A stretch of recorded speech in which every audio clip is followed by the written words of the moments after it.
Hi everyone, welcome back to my channel. So আবার একটা নতুন ব্লগ নিয়ে চলে এসেছি। আজকে হচ্ছে সানডে, তো এটা হতে চলেছে সানডের ব্লগ, মানে সারাদিন কী কী করবো সেটাই তোমাদের সাথে শেয়ার করব। তো আজকে একটু বেলার দিকেই স্টার্ট করলাম ব্লগটা, কারণ এখন প্রায় 12টা সাড়ে 12টা বাজে। সকাল থেকে ভেবেছিলাম ব্লগ শুরু করে দেবো, কিন্তু সকালবেলা করা হয়নি, কারণ অনেক কটা কাজও ছিল আমার পেন্ডিং, তো সেগুলো করছিলাম। প্লাস আমার ফোনটাও, আমার একটাই ফোন, তো ফোনটাও ব্লক ছিল, কারণ বড় ভিডিও একটা, মানে লং ভিডিও একটা এডিট করছিলাম, প্লাস সেটা এক্সপোর্ট করতে অনেকটা টাইম লাগছিলো। অ্যাপ থেকে এক্সপোর্ট করতে সময় লাগে তো বড় ভিডিও, তো ওর জন্য আর কি ফোনটা ব্লক ছিল, তো ওই জন্য আর সকাল থেকে ব্লগ স্টার্ট করা হয়নি। তো এখন থেকেই ব্লগটা স্টার্ট করছি। তো এখন আমার স্নান টান সব কমপ্লিট।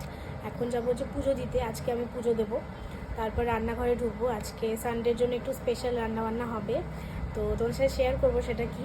আগে চলো যাওয়া যাক, পুজোটা সেরে নেওয়া যাক।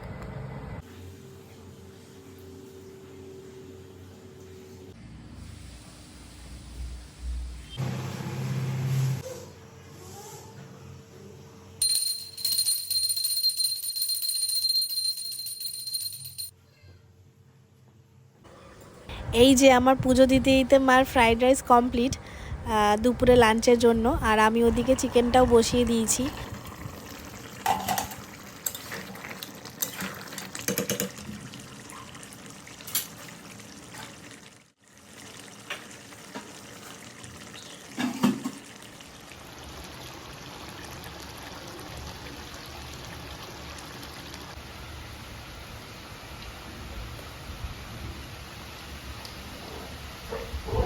তো রান্নাবান্না কমপ্লিট, বাইরে প্রচণ্ড জোরে বৃষ্টি শুরু হয়ে গেছে।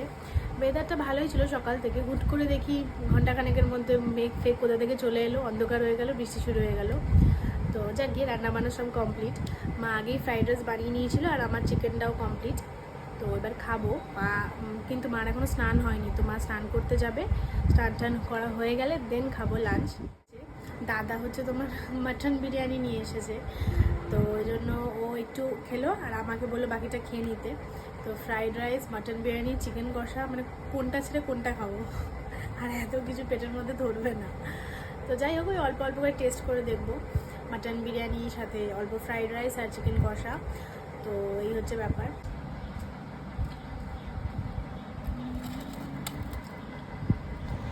এই যে ফ্রাইড রাইস, চিকেন কষা, আর ওদিকে মাটন বিরিয়ানি, যেটা দাদা নিয়ে এসেছিলো পার্সেল। ঠিক আছে, অল্পই নিয়েছি, বেশি নিইনি আমি, কারণ এত কিছু খাওয়া সম্ভব না একবারে। খাওয়া দাওয়া কমপ্লিট, পুরো পেট ফুল হয়ে গেছে। বিরিয়ানি, ফ্রাইড রাইস, চিকেন কষা, যতই অল্প অল্প করে খাই তাও দেখবে অত কিছু হেভি হেভি জিনিস একবারে খেলে পেট পুরো ফুল হয়ে যায়, অল্প খেলে মুখ মেনে নেয় দেখবে। তো রেগুলার যতটা খাই ততটাও খাইনি, তার থেকেও অল্প খেয়েছি, কারণ এত কিছু সব রিচ আইটেম তো মুখ মেরে নেয় খুব তাড়াতাড়ি। তো যাই হোক, এখন একটু শুলাম, খেয়ে দে দেখি এখন কি করা যায়। একটু ফোন টোনই ঘাঁটবো আর একটু জোয়ান খাবো, তো এই করব। আর বাইরে পুরো অন্ধকার, ঘুটঘুটে অন্ধকার হয়ে গেছে, মানে আবার মনে বৃষ্টি নামবে। বৃষ্টি পড়ছিল এতক্ষণ, এই 10-15 মিনিট হলো বন্ধ হলো। পুরো অন্ধকার হয়ে আছে, মানে 6টা ফটা বাজে মনে হচ্ছে, অথচ এখন 3:30-4টে বাজে হয়তো হার্ডলি। তো দাঁড়াও দেখাচ্ছি তোমাদেরকে বাইরেটা।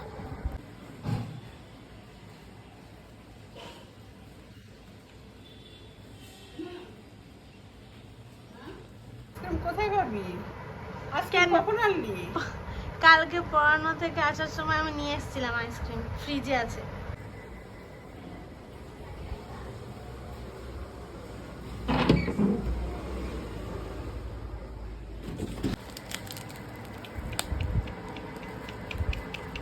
এই দেখো আইসক্রিম, খোলো।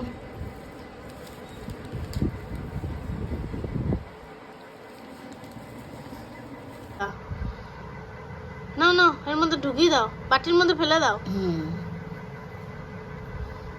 এই যে আইসক্রিমের অবস্থা,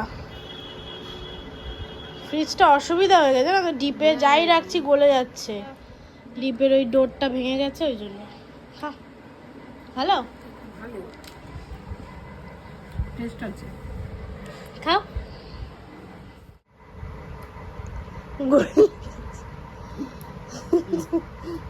ভালো না? কালো কালো বেরিজ গুলো ভালো লাগে।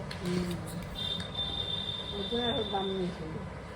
তো এখন ওই সন্ধে 7টা-8টা মতন বাজে।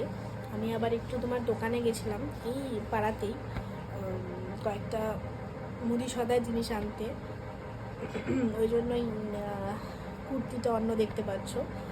তো এই হচ্ছে ব্যাপার। আচ্ছা দাঁড়াও, তোমাদেরকে দেখাচ্ছি ভুটকুটাকে।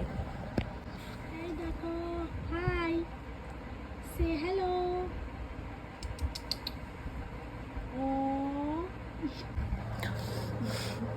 যাই হোক, তো একটু পরেই খেয়ে নেব, ডিনার করে নেব। খিদে পাচ্ছে কারণ সন্ধ্যে থেকে আর কিছু খাইনি। ওই দুপুরে লাঞ্চ করেছিলাম সমস্ত কিছু। এখন 8টা, সাড়ে 8টা, 8টাই মনে হয় বাজে। যাই হোক, কটা বাজে? 8টা 15 বাজে। তো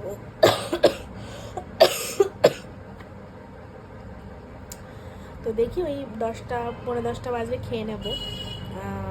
তো এই হচ্ছে ব্যাপার। कोशिशों के बावजूद भी नहीं बचा पाए वो शीतल को। তো ডিনার কমপ্লিট। তো আজকের ভিডিওটা এ পর্যন্তই। ভিডিওটা কেমন লাগলো কমেন্টসে জানিও, সবাই কমেন্ট করো। তো চলো, দেখা হচ্ছে নেক্সট ব্লগে। আজকের মতো টাটা, আর সবাই ভালো থেকো।